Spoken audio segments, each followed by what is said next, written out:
케네스 그레이엄의 버드나무에 부는 바람 11번째 이야기. 폭풍우처럼 눈물을 흘리다. 물지는 작고 말쑥한 앞발을 내밀어 두꺼비의 목덜미를 단단히 잡고 힘차게 끌어당겨 올렸다. 물에 흠뻑 젖은 두꺼비는 천천히 구멍의 가장자리 위로 올라왔고 마침내 다친 곳 없이 안전하게 구멍 안으로 들어섰다. 두꺼비의 온몸엔 진흙과 물풀이 잔뜩 묻어 있었고 물이 뚝뚝 흘러내렸지만 예전처럼 쾌활하고 행복했다. 숨고 피하고 도망치던 일을 마치고 다시 한번 친구의 집에 도착해 있었기 때문이다. 이제 지위에 맞지도 않고 어울리지도 않는 변장을 벗어버릴 수 있었다. 두꺼비가 외쳤다. 물지야, 내가 얼마나 많은 일을 겪었는지 넌 상상도 못할 거야. 재판을 받고 고난도 겪었지만 모든 걸 당당하게 견뎌냈어. 탈출, 변장, 속임수 똑똑하게 계획하고 실행에 옮겼지. 감옥에 있었지만 물론 탈출했지. 운하에 던져졌지만 헤엄쳐 나왔어. 말을 훔쳐서 큰 돈을 받고 팔았지. 모두를 속였어. 내가 원하는 대로 되도록 만들었다고. 난 똑똑해 두꺼비야. 틀림없지? 내 마지막 업적이 뭐라고 생각하니? 잠시만 기다리면 내가 이야기해줄게. 물지가 단호하게 굳은 얼굴로 말했다. 두꺼비야, 당장 위층으로 올라가서 세탁부나 입을 누더기 옷은 벗고 깨끗하게 씻어. 그리고 나서 내 옷을 입고 신사다운 모습으로 내려와. 너처럼 추레하고 흠뻑 젖고 평판도 안 좋은 녀석은 살면서 한 번도 본 적이 없다고. 자, 그만 으스대고 입 다물고 당장 움직여. 이야기는 나중에 하면 되니까. 처음에 두꺼비는 물지에게 몇 마디 말대답을 하려고 했다. 감옥에 있을 때에도 명령을 받을 만큼 받았는데 여기에서까지 다시 지시를 받아야 하다니. 그것도 물쥐한테. 하지만 모자거리 너머로 거울에 비친 자기 모습을 보았다. 꾀죄죄한 모자를 비스듬히 쓰고 한쪽 눈을 가린 자기 모습을 말이다. 두꺼비는 마음을 고쳐먹고 겸손한 태도로 위층에 있는 물쥐의 옷방으로 올라갔다. 거기서 몸을 깨끗이 씻고 닦은 다음 옷을 갈아입었다. 그리고 거울 앞에 서서 한참 동안 자랑스러운 자신을 바라보며 기뻐했다. 자기를 한순간이라도 세탁부로 잘못 알아본 사람들이 얼마나 멍청했는지 생각하면서 말이다. 두꺼비가 다시 아래로 내려왔을 때 점심 식사가 식탁에 차려져 있는 걸 보고 아주 기뻤다. 힘들고 어려운 난관을 헤치며 여기까지 오는 동안 먹은 것이라곤 집시에게서 얻어먹은 훌륭한 아침 식사가 전부였기 때문이다. 두꺼비는 식사를 하며 물쥐에게 자기가 겪은 모험 이야기를 떠벌렸다. 자기가 영리했기 때문에 위기에서 침착했고 궁지에 빠졌을 땐 교활했다는 이야기를 마치 즐겁고 화려한 경험이라도 한 것처럼 늘어놓았다. 하지만 두꺼비가 자랑하면 할수록 물쥐는 더 심각해지고 조용해졌다. 마침내 두꺼비가 이야기를 멈추자 잠시 침묵이 흘렀다. 이윽고 물쥐가 말했다. 자, 두꺼비야. 네 마음을 아프게 하고 싶진 않아. 어쨌든 넌 벌써 많은 걸 겪었으니까. 하지만 진심으로 하는 말인데 네가 얼마나 끔찍한 짓을 저질렀는지 모르겠니? 네 말을 들어보니 넌 수갑을 찬 채 감옥에 갇혔고 굶주렸고 쫓겼으며 네 생활에서 벗어나 끔찍해졌지. 게다가 모욕당하고 비웃음을 샀고 창피하게 물에 던져지기까지 했어. 그것도 여자한테서. 그게 뭐가 즐겁다는 거지? 뭐가 그렇게 재밌어? 모든 게 네가 자동차를 훔쳤기 때문에 생긴 일이잖아. 너도 네가 처음 자동차를 보았을 때부터 문제만 생겼다는 걸 알잖아. 하지만 넌 곧 다른 일에 얽혀들겠지. 넌 항상 5분만 지나면 지겨워하니까. 왜 차를 훔치는 거니? 그게 재밌다고 생각되면 차라리 교통사고를 당하렴. 기분을 전환하려고 그런 거라면 빈털터리가 되는 게 나아. 하필이면 왜 범죄자가 되려고 하니? 언제 정신을 차리고 친구를 생각하는 믿음직한 동물이 되려고 애써 볼 거야. 내가 다른 동물들에게서 감옥을 제 집 드나들듯 하는 녀석과 친구라고 수군대는 소리를 들으면 즐거울 것 같아? 그나마 안심이 되는 점은 두꺼비가 마음씨 착한 동물이고 진정한 친구로부터 설교를 들어도 전혀 마음 쓰지 않는다는 점이었다. 두꺼비는 아무리 심한 공격을 받아도 문제의 다른 면을 볼 수 있었다. 그래서 물지가 매우 진지하게 이야기하는 동안에도 두꺼비는 반항하듯 계속 대꾸했다. 그래도 재밌었어. 엄청나게 재밌었다고. 그러고는 속으로 꾹 눌러 참은 듯한 이상한 소리를 냈다. 코웃음이 나오려는 걸 억지로 참는 소리나 탄산음료병을 따는 소리와 비슷한 소리가 났다. 하지만 물지가 이야기를 거의 끝마쳤을 때 두꺼비는 크게 한숨을 내쉬고는 아주 다정하고 겸손하게 말했다. 네 말이 맞아, 물지야. 넌 언제나 사리를 분별할 줄 알지. 그래. 난 잘난 체 하는 늙은 멍청이였어. 분명히 알겠어. 하지만 이제 난 착한 두꺼비가 될 거야. 더 이상 사고치지 않을게. 네가 사는 강에 처박힌 뒤부터 자동차를 그렇게 간절하게 바라진 않게 됐어. 사실은 네 굴 가장자리에 매달려 숨을 돌리는 동안 갑작스런 생각이 떠올랐지. 정말 훌륭한 생각이야. 모터보트와 관련이 있어. 알았어. 그렇게 흥분하지 말고 발도 구르지 말고 속상해하지도 마, 친구. 그냥 생각일 뿐이니까. 지금은 더 이상 그 이야기를 하지 않을 거야. 커피를 마시고 조용히 얘기나 나누자고. 그런 다음 난 두꺼비 저택으로 느긋하게 걸어갈 거야. 그리고 내 옷을 입고 모든 것을 다시 예전처럼 되돌리는 거지. 모험은 이 정도면 충분해. 조용하고 안정적이고 존경받는 삶을 살 거야. 어슬렁 집 주변을 산책하고 집 단장을 하고 이따금 정원도 조금씩 가꿀 거야. 친구들이 날 보러 올 때마다 가벼운 저녁 식사를 대접하고 옛날처럼 조랑말이 끄는 마차를 타고 시골을 돌아다니고 싶어. 따분해져서 뭔가 새로운 것을 하고 싶어 안달하기 전에 말이야. 물지가 깜짝 놀라 말했다. 두꺼비 저택으로 돌아간다고? 무슨 소리야? 아직 못 들었어? 두꺼비가 조금은 창백해지며 물었다. 뭘 들어? 말해봐, 물지야. 어서. 숨기지 말고. 내가 뭘 못 들었는데? 물지가 작은 주먹으로 탁자를 내리치며 소리쳤다. 담비와 족제비 얘기를 못 들었단 말이야? 온몸을 벌벌 떨며 두꺼비가 외쳤다. 뭐? 천녀님의 사는 동물들? 아니, 한마디도. 그 녀석들이 뭘 어쨌는데? 물지가 말을 이었다. 그 녀석들이 두꺼비 저택에 들어가서 어떻게 그 집을 차지했는지 모른다고? 두꺼비는 탁자 위에 팔꿈치를 대고 턱을 괴었다. 두 눈에서 커다란 눈물방울이 솟아나오더니 탁자 위로 후두둑 떨어졌다. 뚝뚝. 이윽고 두꺼비가 중얼거렸다. 계속 말해봐, 물지야. 다 말해줘. 한 고비는 넘겼어. 정신을 차렸으니까 참을 수 있어. 물지가 느릿느릿 진지하게 말했다. 네가 네 문제로 어려움에 빠졌을 때, 그래서 네가 잠시 마을에서 보이지 않게 됐을 때 자동차 때문에 말이야. 두꺼비는 그저 고개를 끄덕일 뿐이었다. 물지가 계속해서 말했다.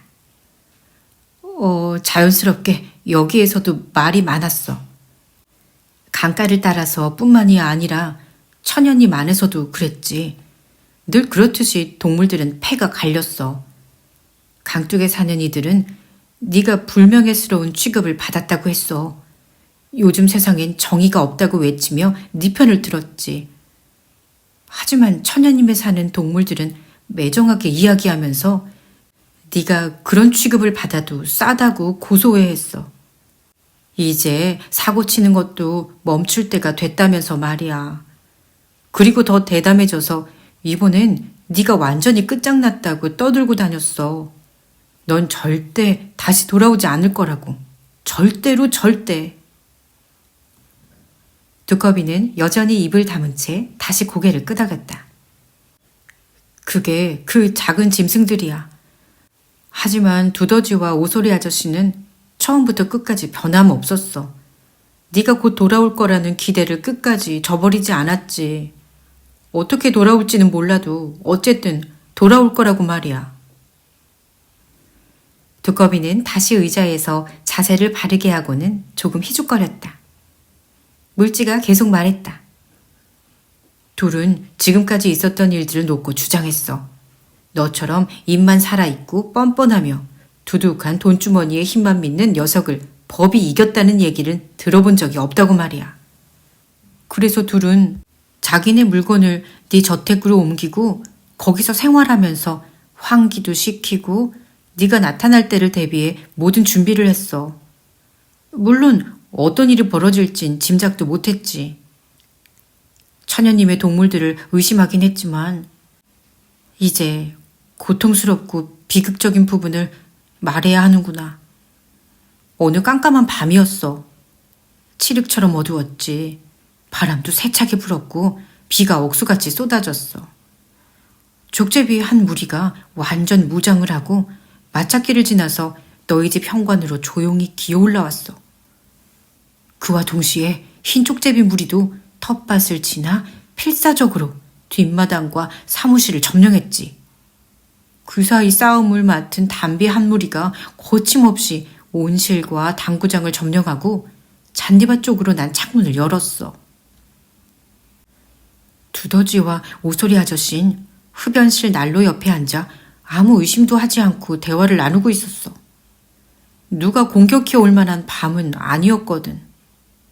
하지만 피에 굶주린 악당들은 문을 부수고 사방에서 몰려들었어. 둘은 죽은 힘을 다해 싸웠지만 무슨 소용이 있었겠어. 무장도 안 한 상태에서 불시에 기습을 당하는데 어떻게 두 마리 동물이 수백 마리에게 대항해서 싸울 수가 있겠어. 놈들은 의리가 넘치는 둘을 잡아 불쌍하게도 몽둥이로 흠씬 두들겨 팬 다음 온갖 모욕적인 말을 짓거리면서 춥고 젖은 바깥으로 쫓아냈지. 이 대목에서 무표정하던 두꺼비가 키득거리기 시작했다. 그러다가 웃음을 참고 침통하게 보이려고 애썼다. 물지가 이어서 말했다. 그때부터 천연님 녀석들이 두꺼비 저택에 살게 됐어. 그냥 되는 대로 살고 있어. 해가 중천에 뜰 때까지 자고 아무 때나 밥 먹고 집은 온통 난장판이지. 눈 뜨고 볼 수 없을 정도래. 네 음식을 먹고 네 음료수를 마시고 너에게 대한 못된 농담을 하고 감옥과 판사와 경찰에 대한 상스러운 노래도 부른대. 재미라곤 찾아볼 수도 없는 지독한 인신공격적인 노래 말이야. 장사꾼이 찾아오면 자기네들이 거기서 영원히 살 거라고 떠벌린대. 두꺼비가 일어나 몽둥이를 집으며 말했다. 아, 그랬단 말이지. 내가 빨리 처리해야겠군. 물지가 따라오면서 큰 소리로 말했다. 소용없어. 들어와 앉아. 귀찮은 일만 생길 거야. 하지만 떠나는 두꺼비를 말릴 수 없었다. 두꺼비는 어깨에 몽둥이를 걸치고 화가 나서 씩씩댔다. 그리고 혼자 중얼거리며 재빨리 길을 걸어 내려갔다. 자기 집 정문에 가까이 다가가자 갑자기 울타리 뒤에서 몸이 길쭉한 노란 담비가 총을 들고 나타났다. 담비가 날카롭게 말했다.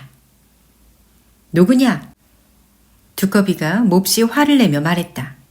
말도 안 되는 소리 하지 마. 누군데 나한테 그렇게 말하는 거야? 당장 나와. 안 그러면 내가. 담비는 말 한마디 없이 총을 어깨 위로 들어 올렸다. 두꺼비는 냉큼 길에 납작 엎드렸다. 탕! 머리 위로 총알이 휙 지나갔다. 놀란 두꺼비는 재빨리 일어나 허둥지둥 길 아래로 달아났다. 등 뒤로 담비의 웃음소리가 들려왔다. 섬뜩한 웃음소리가 희미하게 이어졌다.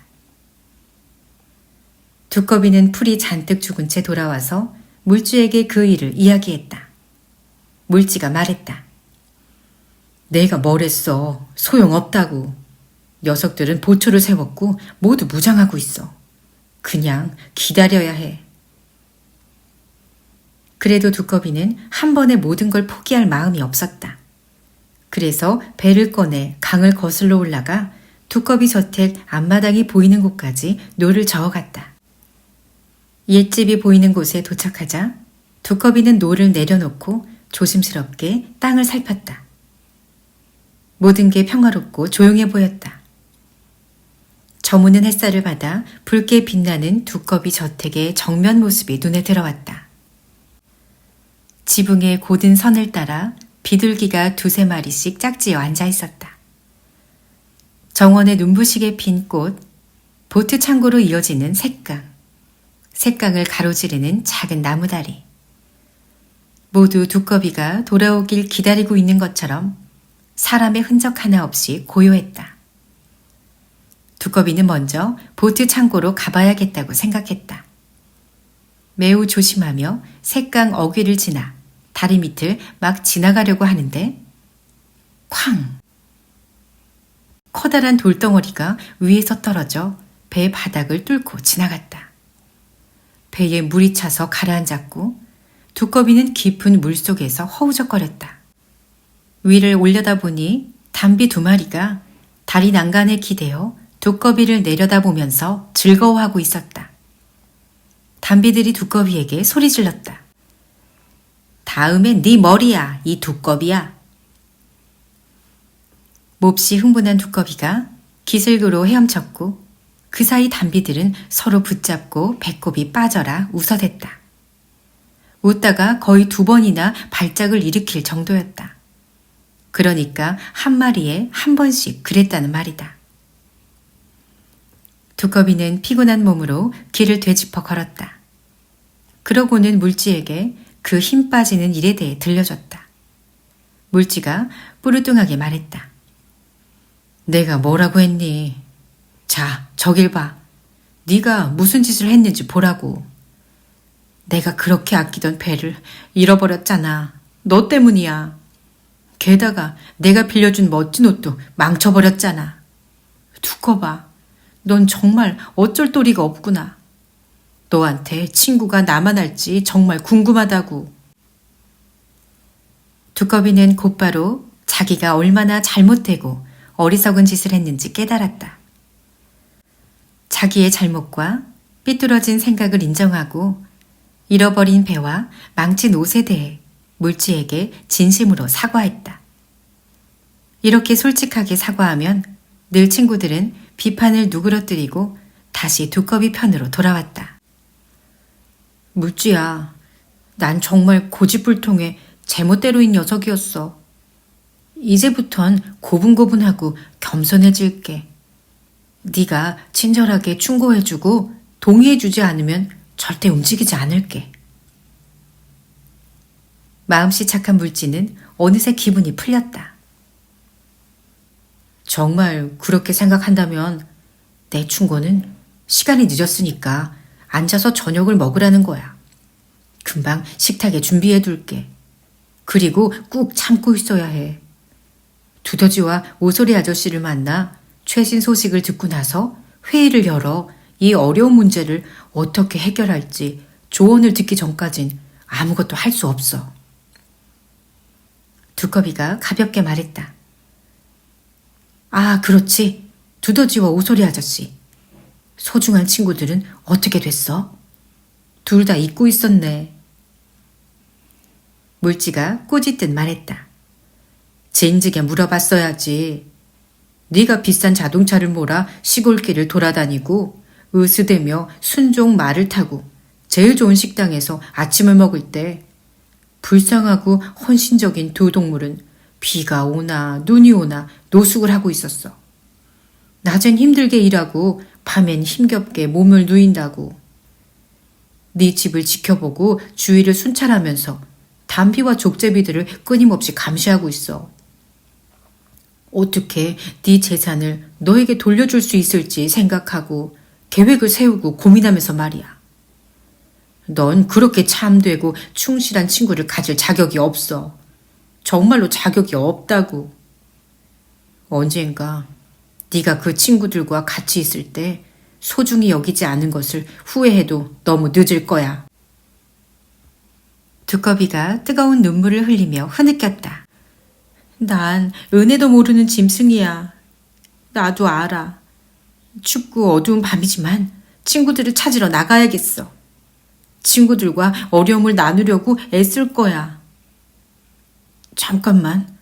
분명 쟁반 위에서 접시가 쨍그랑거리는 소리가 들렸어. 드디어 저녁이 준비됐네. 만세! 어서 먹자, 물지야.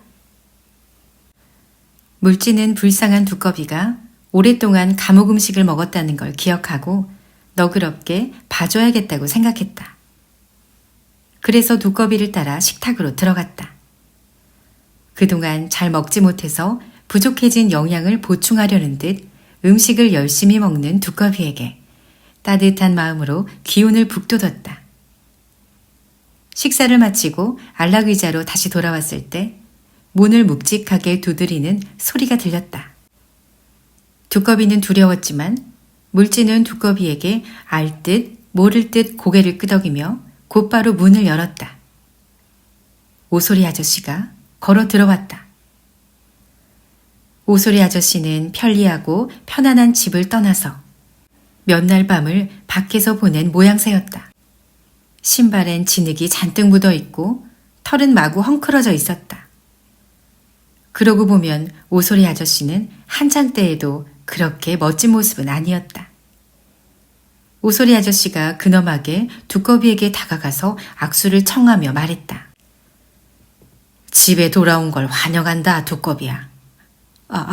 내가 뭐라고 했지? 집이라니, 정말. 이렇게 불쌍한 꼴로 귀양하다니. 불행한 두꺼비. 그러더니 등을 돌려 의자에 앉더니 식탁 가까이로 당긴 다음 식은 파이를 한쪽 크게 잘라 먹었다. 두꺼비는 오소리 아저씨가 심각하고 불길하게 인사하는 바람에 무척 불안해졌다. 하지만 물지가 속삭였다.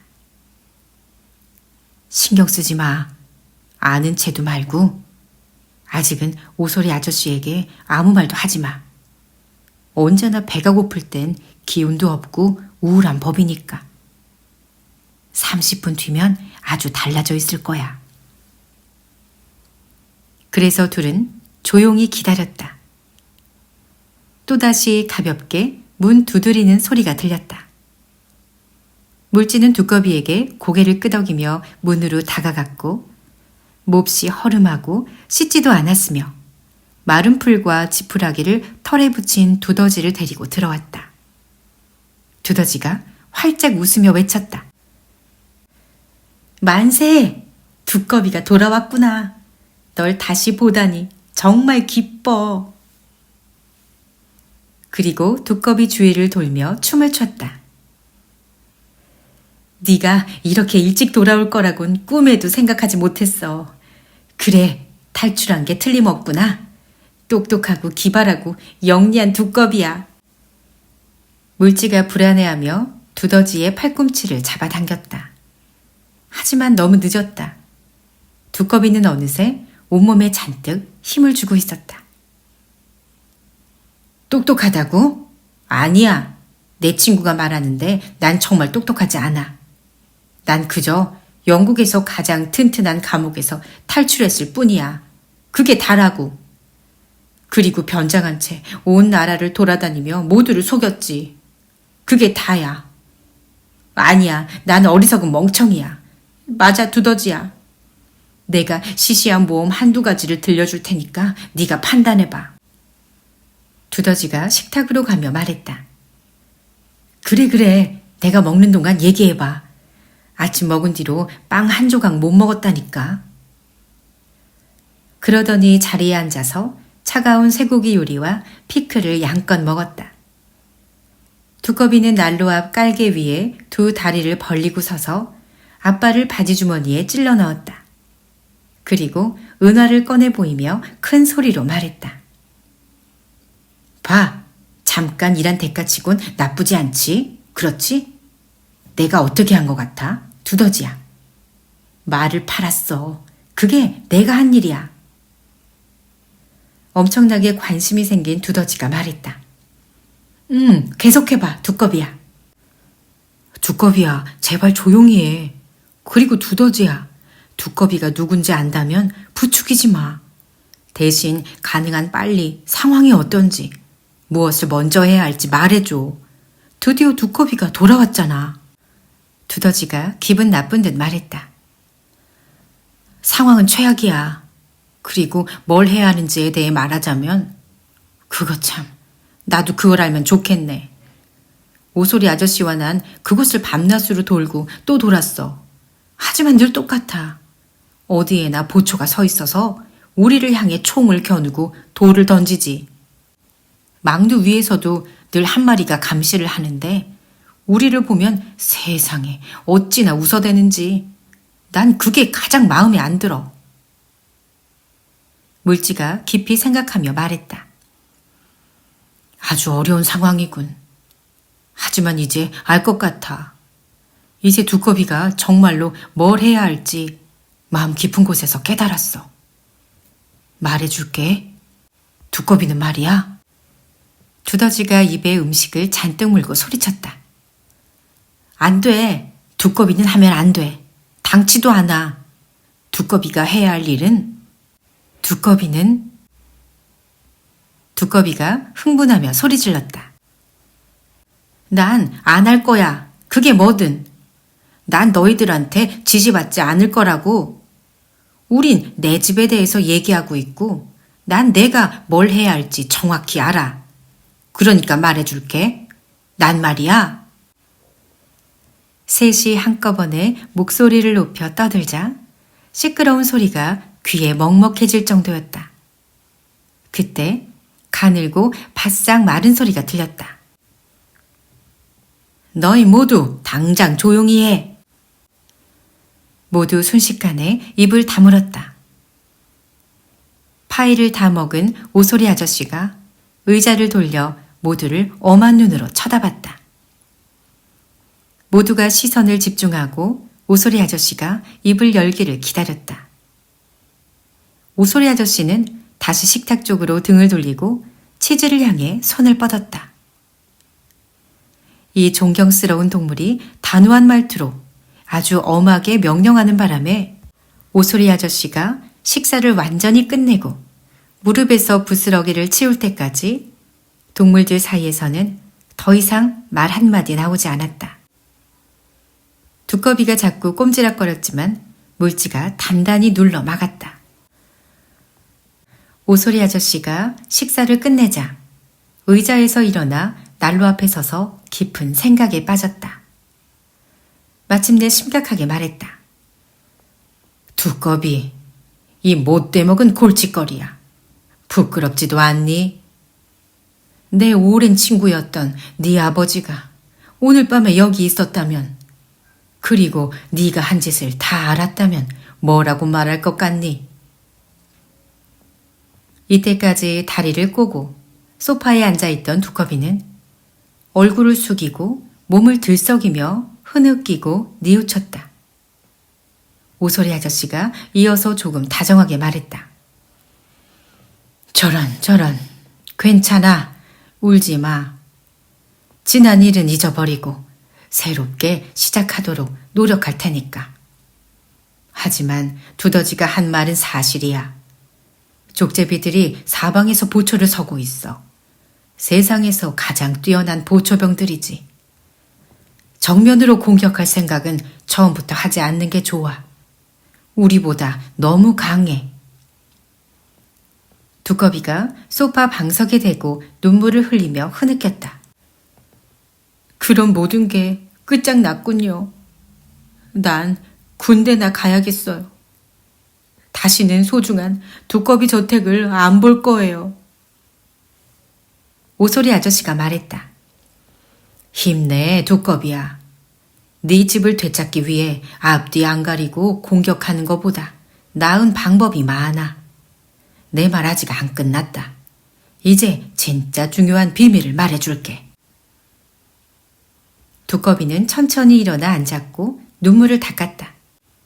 비밀이란 말이 두꺼비의 관심을 어마어마하게 끌었다. 왜냐하면 두꺼비는 비밀을 말하지 않기로 단단히 약속하고도 그것을 다른 동물에게 털어놓으면서 전율 같은 걸 느끼곤 했기 때문이었다. 두꺼비한테 끝까지 비밀로 남아있는 건 하나도 없었다. 오소리 아저씨가 의미심장하게 말했다. 거기에 지하 통로가 있어. 여기서 아주 가까운 강둑에서 두꺼비 저택의 바로 한가운데로 이어져. 두꺼비가 대수롭지 않다는 듯 말했다. 말도 안 돼요. 술집에서 그럴듯하게 지어낸 얘기를 들었나 보군요. 난 두꺼비 저택을 속속들이 안다고요. 집 안팎 어디에도 그런 건 없어요. 장담해요. 오소리 아저씨가 아주 엄숙하게 말했다.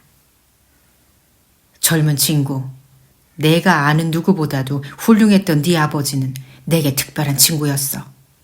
그래서 너한텐 말하지 않은 것들도 내게는 아주 많이 알려줬지. 네 아버지가 그 통로를 발견했어. 물론 네 아버지가 만든 건 아니야. 네 아버지가 그곳에 들어가 살기 몇백 년 전에 만들어진 거니까. 네 아버지는 통로를 수리하고 청소했지. 언젠가 쓸모가 있을 거라고 생각했거든. 말썽이 생기거나 위험한 경우 말이야. 그런 다음 통로를 나에게 보여주면서 이렇게 말했어. 내 아들에겐 알려주지 말게. 그 아인 착해. 하지만 아주 가볍고 변덕스러워서 조금도 입을 가만히 두지 못할 거네. 그 애가 진짜 어려운 처지에 빠졌을 때, 그 애한테 쓸모가 있을 때 비밀 통로에 대해 말해줘도 된다네. 하지만 그전엔 안 되네. 하고 말이야.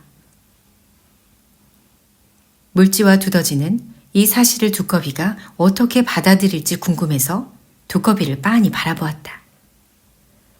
처음에 두꺼비는 뚱에 있는 듯 했지만 착한 친구였기에 곧 밝아졌다.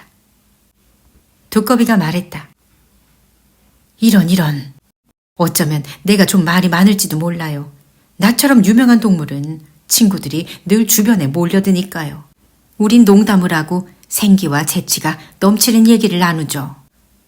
어쨌든 내 혀는 계속 나불거려요. 말재주는 타고났나 봐요. 뭔지 몰라도 쌀농을 열라는 말도 들었어요. 신경 쓸 거 없어요. 괜찮으니까 계속해요, 오소리 아저씨. 아저씨의 비밀 통로가 어떻게 우리를 도울 수 있죠? 오소리 아저씨는 계속해서 말했다. 난 최근 한두 가지를 더 알아냈어. 수달에게 청소부로 변장해서 빗자루를 어깨에 메고 뒷문으로 찾아가서 일자리를 부탁하게 시켰지. 내일 밤 큰 잔치가 있을 거래. 누군가의 생일이라더군. 족제비 대장일 거야. 족제비들은 모두 식당에 모여 먹고 마시고 웃고 떠들 거야. 아무런 의심도 없이. 총도 칼도 몽둥이도 없고 어떤 무기도 지니고 있지 않을 거야. 물지가 말했다. 하지만 여느 때처럼 담비가 보초를 서고 있을 거예요. 오소리 아저씨가 말했다. 그렇지, 그게 중요해. 족제비들은 훌륭한 담비들을 완전히 믿을 거야. 그리고 그것 때문에 비밀 통로가 중요한 역할을 하는 거지. 아주 쓸모있는 굴이 식당 바로 옆에 위치한 식품 저장고 밑으로 이어지거든. 두꺼비가 말했다. 아하, 식품 저장고에서 삐걱대던 널판지. 이제 알겠어요. 두더지가 외쳤다. 우린 식품 저장고까지 몰래 가서. 물지가 소리 질렀다. 총과 칼과 몽둥이를 들고. 오소리 아저씨가 말했다. 녀석들을 덮치는 거야. 두꺼비가 흥분해서 소리쳤다. 놈들을 후려치는 거예요. 철썩 철썩 철썩 철썩. 두꺼비가 의자를 뛰어넘고 방을 빙글빙글 돌면서 황홀한 듯 소리 질렀다. 오소리 아저씨가 다시 보통 때의 딱딱한 태도로 말했다. 좋아. 그럼 우리 계획은 정해졌어. 더 이상 다투고 옥신각신할 필요가 없지. 밤이 늦었으니까 모두 곧바로 잠자리에 들자. 필요한 준비는 내일 아침에 할 테니까. 물론 두꺼비는 물지, 두더지와 함께 고분고분하게 잠자리에 들었다. 자기 싫다고 대들 만큼 어리석진 않았다. 물론 너무 들떠서 잠이 올 것 같지 않았다. 하지만 많은 일이 벌어졌던 힘든 하루를 보낸 터였고 이불과 담요는 따뜻했고 포근했다.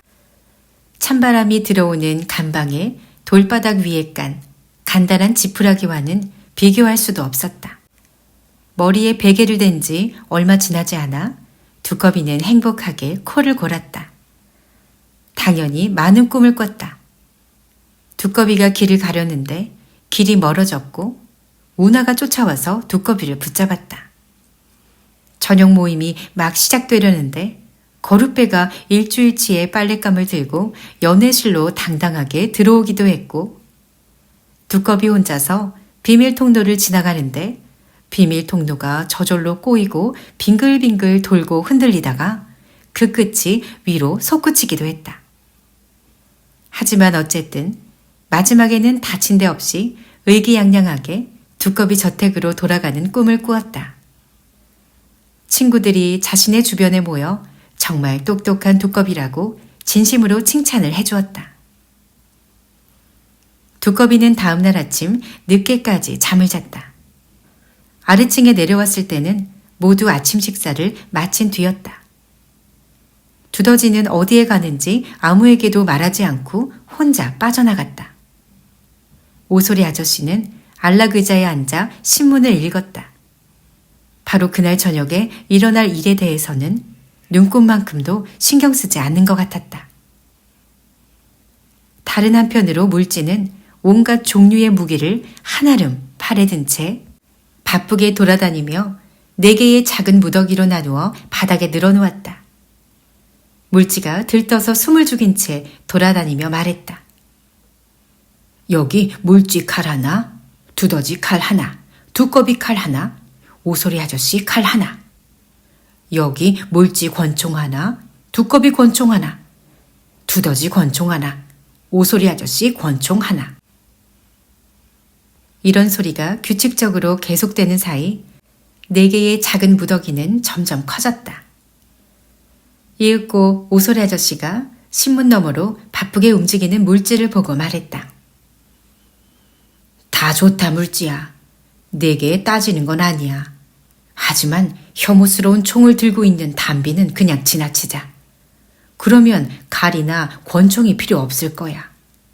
우리 넷이 몽둥이를 들고 일단 연애실로 들어가기만 하면 5분 안에 모두 때려 눕힐 수 있을 거야. 나 혼자 모든 걸 결정해버려 너희들한테 즐거움을 빼앗은 건 아닌지 모르겠구나. 물지가 총열을 옷소매로 닦고 훑어보았다. 그러고 나서는 생각에 잠긴 채 조용히 말했다. 신중을 기하는 편이 좋죠. 아침 식사를 마친 두꺼비가 튼튼하게 생긴 몽둥이를 들고 가상의 적을 때리듯 힘차게 휘둘렀다. 그러고 큰 소리로 말했다.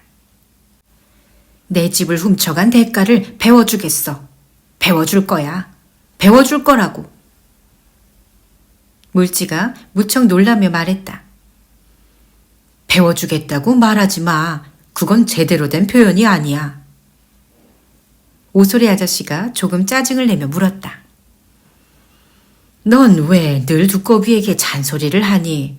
두꺼비의 말이 무슨 문제야? 나도 그렇게 표현하는데 나한테 괜찮으면 너한테도 괜찮은 거야. 물지가 작은 소리로 말했다. 정말 미안해요. 난 그저 배워주겠다가 아니라 가르쳐주겠다라고 말해야 한다고 생각했을 뿐이에요. 오소리 아저씨가 대답했다. 하지만 녀석들한테 가르쳐주고 싶지 않아. 우린 배우게 만들고 싶잖아. 배우게 하겠어. 배우게 만들어 주겠다고. 정말 그렇게 할 거야. 물지가 대답했다. 좋아요. 아저씨 마음대로 하세요. 물지는 점점 헷갈렸다. 구석으로 물러나 오소리 아저씨가 살짝 신경질을 내면서 나가라고 할 때까지 중얼거렸다. 배워줘, 가르쳐줘, 가르쳐줘, 배워줘. 이윽고 두더지가 눈에 띄게 기뻐하면서 구르듯 방 안으로 들어오더니 말했다. 이렇게 즐거울 수가 있나? 내가 담비를 약 올리고 왔어. 물지가 걱정스럽게 말했다. 아주 조심했지? 두더지가 자신있게 말했다. 물론이지. 부엌에서 두꺼비가 아침 식사를 데우는 걸 보고 좋은 생각이 떠올랐어. 어제 두꺼비가 입고 온 세탁보 옷이 난로 앞에 있는 수건거리에 걸려있는 거야. 그래서 난 그 옷을 입고 모자랑 숄도 걸치고 아주 대담하게 두꺼비 저택으로 향했지. 당연히 막루 위에 있는 보초가 총을 들고는 거기 누구야? 하고 쓸데없이 물었어. 난 공손하게 안녕하세요 신사 여러분, 오늘 빨래할 거 없나요? 하고 대답했지. 녀석들은 아주 거만하고 뻣뻣하고 오만하게 쳐다보면서 저리 가 세탁부, 우린 보초 설 때 빨래하지 않아? 하고 말하는 거야. 그래서 내가 그럼 언제? 하고 물었어. 웃기지 않아? 두꺼비야? 두꺼비가 아주 잘난 체하며 말했다. 불쌍하고 바보 같은 동물 같으니라고. 사실 두꺼비는 두더지가 벌인 일에 대하여 엄청나게 샘이 났다. 먼저 생각했다면, 늦잠만 자지 않았다면 꼭 자신이 하고 싶었던 일이었기 때문이다. 두더지가 이어서 말했다.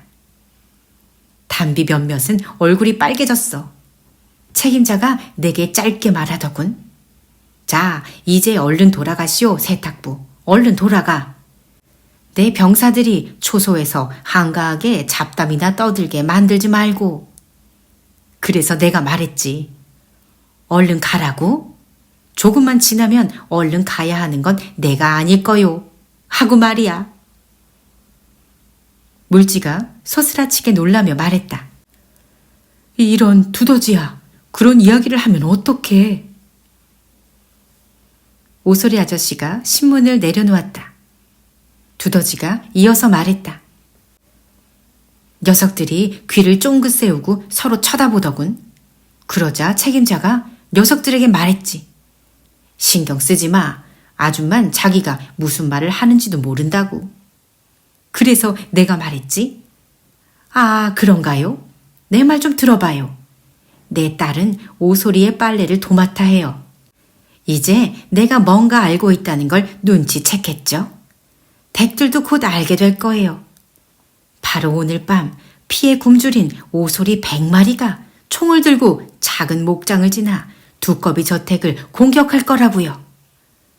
권총과 짧은 칼을 든 물지들이 6척의 배에 나눠 타고 강을 거슬러 앞마당에 내릴 거고요. 그 사이 불사신이나 명예가 아니면 죽음을 이라고 불리는 유명한 두꺼비 정예부대가 복수를 외치며 과수원으로 몰려들어 눈앞에 보이는 건 다 쓸어버릴 거예요. 기회가 있을 때 당신들이 떠나지 않으면 그들이 당신들을 해치울 무렵엔 빨래할 것이 거의 남아있지 않겠군요. 그런 다음 난 도망쳐서 들키지 않게 몸을 숨겼어. 그리고 도랑을 따라 돌아가서 덤불 사이로 녀석들을 훔쳐봤지. 녀석들은 모두 더할 나위 없이 허둥지둥하며 불안해했어. 사방으로 뛰다가 서로 걸려 넘어지는가 하면 서로에게 명령만 내리려고 들고 서로의 명령은 따르지도 않았지. 책임자는 담비들 중 일부를 멀리 있는 마당으로 보냈다가 다시 데려오라고 다른 녀석들을 보냈어. 나는 녀석들이 하는 얘기를 들었어. 쪽제비들은 늘 똑같아. 자기들은 큰 식당에 편히 머물면서 마음껏 먹고 건배하고 노래 부르며 즐겁게 지내지만 우린 어둡고 추운 데서 보초나 서다가 결국엔 피에 굶주린 오소리들한테 갈갈이 찢기겠지. 두꺼비가 큰 소리로 말했다. 아, 이 멍청한 두더지. 네가 일을 다 망쳤잖아. 오소리 아저씨가 딱딱하고 조용한 태도로 말했다. 두더지야, 네 작은 앞발은 다른 뚱뚱한 동물이 온몸 가득 지니고 있는 것보다 더 많은 판단력을 쥐고 있구나. 아주 훌륭하게 처리했어. 너한테 거는 기대가 크다. 멋진 두더지. 똑똑한 두더지. 두꺼비는 자기가 두더지처럼 똑똑하게 행동하지 못해서 샘도 나고 화도 났다. 하지만 짜증을 내는 모습으로 인해 오소리 아저씨에게 비웃음을 사기 전 다행스럽게도 점심시간을 알리는 종이 울렸다. 간단하지만 든든한 식사였다. 베이컨과 누에콩 볶음과 마카로니 푸딩이었다. 식사가 완전히 끝나자 오소리 아저씨는 안락의자에 자리를 잡으며 말했다. 우린 오늘 밤 힘든 일을 맡았고 일을 마치고 나면 아마 많이 늦을 거야. 그러니까 난 그저 눈 좀 붙여야겠다. 그러고는 손수건으로 얼굴을 덮더니 곧 코를 골았다. 걱정 많고 부지런한 물지는 곧바로 다시 준비를 시작했다. 그래서 작은 부덕이 4개 사이를 달리며 중얼거렸다. 여기 물지 허리띠, 두더지 허리띠, 두꺼비 허리띠, 오소리 아저씨 허리띠. 물지는 새로운 장비를 계속 가져왔고 일은 끝나지 않을 것 같았다. 그래서 두더지는 두꺼비의 팔을 붙잡고 집 밖으로 데리고 나간 다음 고리버들 의자에 밀어 앉히고서 두꺼비가 겪었던 모험을 처음부터 끝까지 모두 이야기해달라고 부탁했다. 두꺼비는 기꺼이 응했다. 두더지는 다른 이의 이야기를 잘 들어주는 동물이었다. 두꺼비는 두더지가 자기 이야기가 참인지 거짓인지 확인하려 들지도 않고 언짢은 마음으로 비난하지도 않자 마음껏 이야기를 쏟아냈다. 사실 두꺼비가 들려준 대부분의 이야기는 10분 뒤가 아니라 제때 그렇게 생각했더라면 어땠을까라고 물어보기 딱 좋은 내용들이었다. 두꺼비의 모험은 늘 최고였고 아슬아슬했기 때문이다. 어쨌든 세상에 이렇게 말도 안 되는 모험들이 일어나는 한 우리에게도 일어나지 말라는 법은 없지 않을까?